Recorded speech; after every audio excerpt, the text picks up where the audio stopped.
Listen.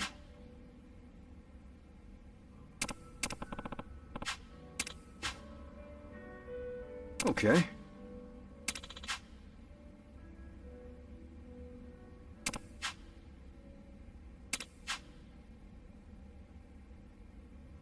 Hmm?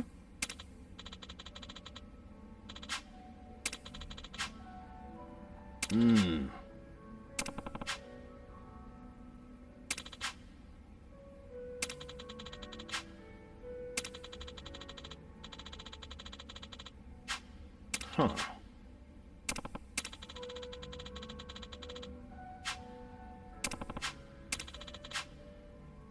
Yo. Hey.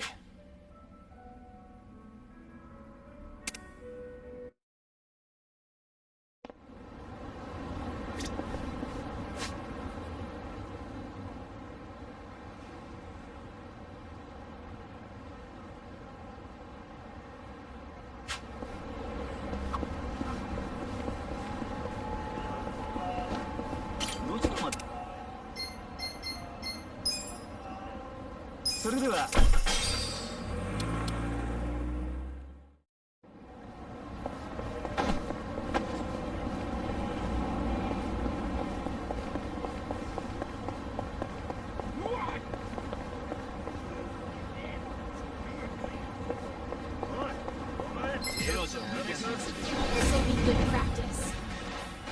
Take this. Prepare to suffer. I'll show you. Don't get caught. You sure you can beat me? Check this out.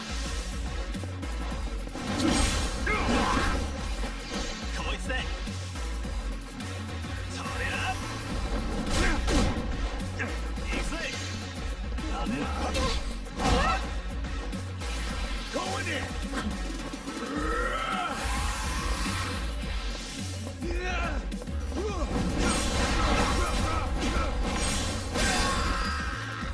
I have secrets too. Come on now. Too late. Just die. Oh,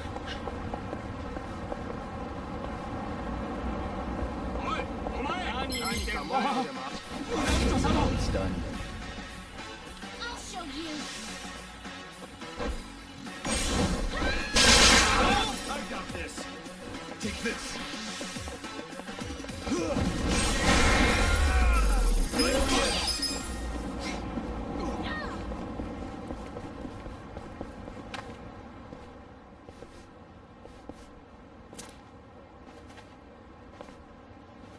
Chief. My friend's got some questions about the day I was dumped in this town. Yeah. I want to know why you didn't just abandon Ichiban. Dump him in a hospital. If you don't mind telling us, I'm sure we'd all appreciate it.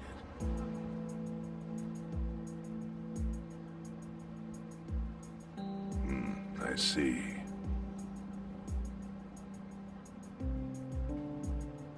Fine. I'll tell you. It's as good a time as any. What? There's an old tradition in this homeless camp. A responsibility passed down through the chiefs for many years. What responsibility? On occasion, when we're asked, we dispose of bodies. What? Bodies? Yeah. There's a Yakuza family from Kamurocho who pays us to do it. They're called Arakawa. Arakawa? Seriously? They, was this going on while they were still Tojo? I don't know every detail, but yes. The arrangement existed at that time. It existed before I started living here. We've dealt with all kinds of bodies, whether they've been shot, stabbed, beaten. No matter how nasty. We dug holes and buried them under garbage. Who knows how many are there now? Back during the bubble, we got one every month. Or so I was told. Since I became chief, there's only been 3. Damn. Arakawa the assassin.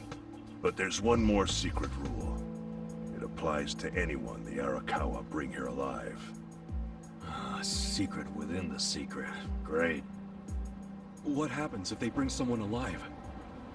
We're supposed to give the person medical aid, then let them go free, while pretending they're dead. What's up with that? In the criminal underworld, there's always people wanting to fake their own death.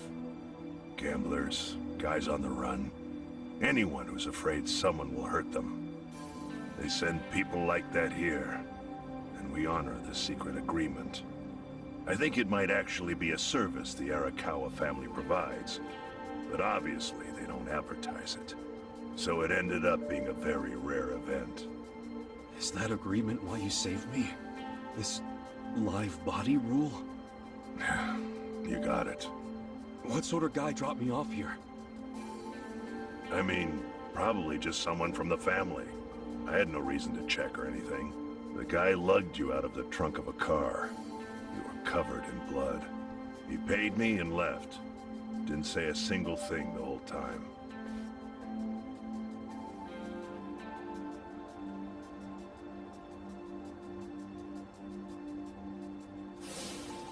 I'm sorry, Ichi. You have to die. I'm counting on you, Ichi. Huh? What the? After Arakawa-san shot me, I think he said something. I think it was, I'm counting on you, Ichi. What would that even mean? No clue. But the more I think about it, the more I'm sure he said that.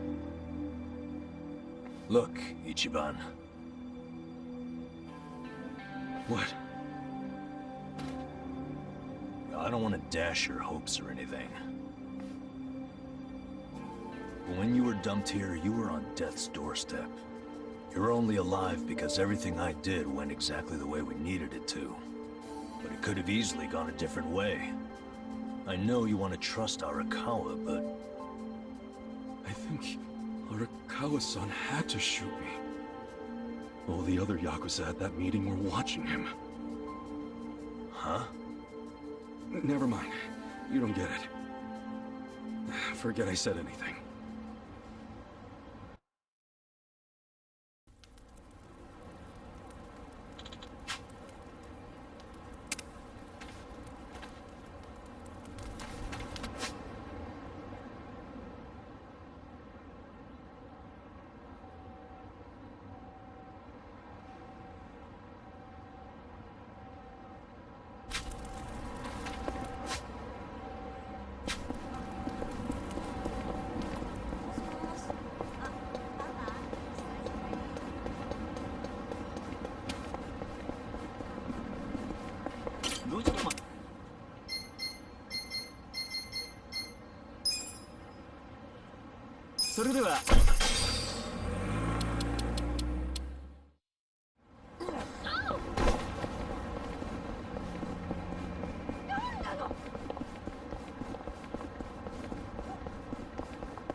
I went ahead and got started. You sure you don't mind treating me? What? Are you actually able to pay? Wish I could, but I don't think they'd take this. You don't sound like you're gonna relax during this meal. Depends on what you say. Hopefully I'll relax enough to enjoy the duck. So, how do you know Arakawa-san? I'm on the edge of my seat here. It wasn't long after the war the counterfeit bills started being produced in Ijincho. It was top secret. Only the heads of the Seiryu clan and the Liumang, plus some officers, knew about it. Outside of that inner circle, they also had to hire people to smuggle the bills. Smugglers? And one of them was a traveling actor. His name was Toshio Arakawa.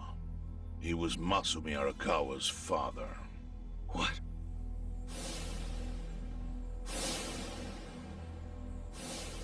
One day, he came to us saying he lost an entire suitcase, filled with 100 mil in fake yen. No excuse in the world could have saved him. A mistake that grave required the Seiryu clan to make an example out of him, for the other smugglers. But remember, only a few people at the top even knew about the counterfeiting. It wasn't a task they could hand to just anybody. So I, being next in line to inherit the clan, was entrusted to carry it out. So did you actually... Yes. I killed Toshio Arakawa, father of Masumi Arakawa, in this very place, 40 years ago. But I had no idea who was in the room with my target. By the time I learned it was his 14-year-old son, it was too late. I had to go through with the hit, knowing this boy would see his father die. To make my guilt even worse, later I found out why Toshio lost the fake bills. His wife and her lover had stolen them. Those two fell into the ocean and disappeared. Their corpses were never even found. So Arakawa-san lost both his parents, one after the other. And his only other friends, the theater troupe, disbanded soon after without their leader. Masumi Arakawa became a drifter, along with a few other actors. They couldn't trust anyone, so what other path was there for them, except becoming Yakuza in Kamurocho?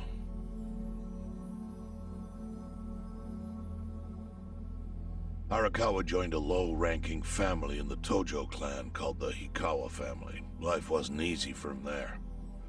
They were the kind of family that took hits without thinking twice. Really? Yes. So they were always in need of ways to dispose of a body. Masumi Arakawa was tapped to help with that. And he was extremely cautious. To do it, he started coming all the way to the homeless camp in Ijincho. Really? Even though the family was based in Tokyo? Why? Well, truthfully, he wanted an excuse to come to Yokohama, because it would afford him opportunities to hunt his father's killer. I see. So Arakawa-san was using the homeless camp to dispose of bodies all the way back then. Indeed. As for his hunt, he researched Yakuza and criminals every time he was here. All he started with was a single clue. His own childhood memory of the suspicious waiter he saw here that night. Eventually, 7 years after the murder, I received an invitation to come here. He signed his invitation Masumi Arakawa. It was a bold declaration, and I knew immediately the running would be futile. So I came here, alone. I didn't even bring a bodyguard. Why the hell not? Well, to put it simply, I was prepared to die. But, I mean... In this line of work, there are no good ways to die. And I can think of worse ways to go that would not give that boy the justice he'd earned. The memory of what I'd done to him never left me, you know. It was always like a small bone stuck in my throat.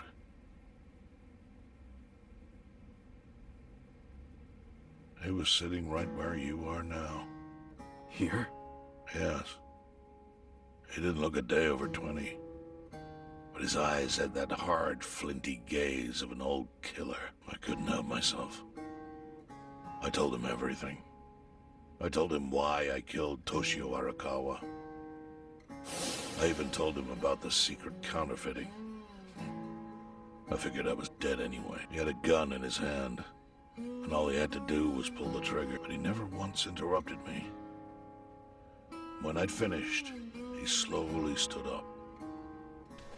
I stopped him as he turned to leave. "Didn't you come here for revenge?" I asked. And? What did he say? He said, "If only you had ignored my invitation, then I could have shot you in the back." Then he left. Boss. In 1984, the 10,000 yen bill changed from the face of Prince Shotoku to Yukichi Fukuzawa. By that time, Arakawa had found his own Yakuza family, so I sent him a gift. What was it? A fresh batch of crisp, fake bills featuring Yukichi Fukuzawa. They were defective prints with nothing on the back. Not exactly legal tender.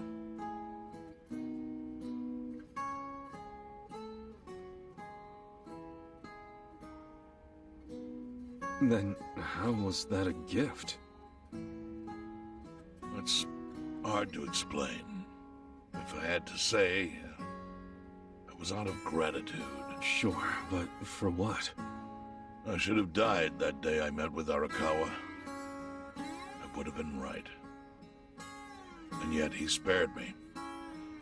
Not only that, but he lifted a terrible weight from my chest.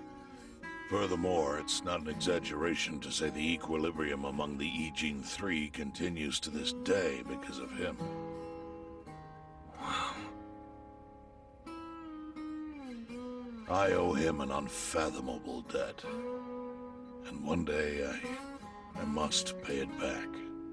The defective bills were how I chose to communicate the sentiment. The counterfeiting secret is Ijincho's weakness, and it was only thanks to Arakawa that the Eiyuden Three could continue to secretly wield that power. But of course, that means if he ever feels like it was a mistake to let me live, he can use the fake bills to unravel everything I've built. The gift wasn't the bills themselves. They were levered. I actually wrote something on the back to that effect. Neither justice nor mercy should tip the scale. It means that those in power must reward and punish where necessary. I felt it was an appropriate message. I suppose the writing is faded at this point. Whoa. So that's the whole story. Up till this moment. But now I'm sitting across from a man holding one of those fake bills. Which, of course, is a message from Arakawa that only I could understand. The message is, Masumi Arakawa sees you as a beloved family member. Arakawa-san thinks of me as family. You would not have placed that bill in your pocket lightly. Do you see its significance now? After everything I've told you? There is almost no doubt in my mind that Arakawa did not want you killed, so he didn't shoot you out of malice. He shot you so that you would be brought here, be saved by the homeless, and eventually meet up with me. Do you see? That's everything I can tell you. That's plenty. Thank you, Chairman. I see it all now. I always kind of figured. You did? Well, it's your move now. I've only told you what I know, so... It's okay. That's enough. I trust you. Well, I don't hear that often. Yeah, neither do I. Not even from my friends. But those friends are trustworthy to me. And so are you. I believe everything you said. And my faith in Arakawa-san is coming back strong. Kasuga, Yeah?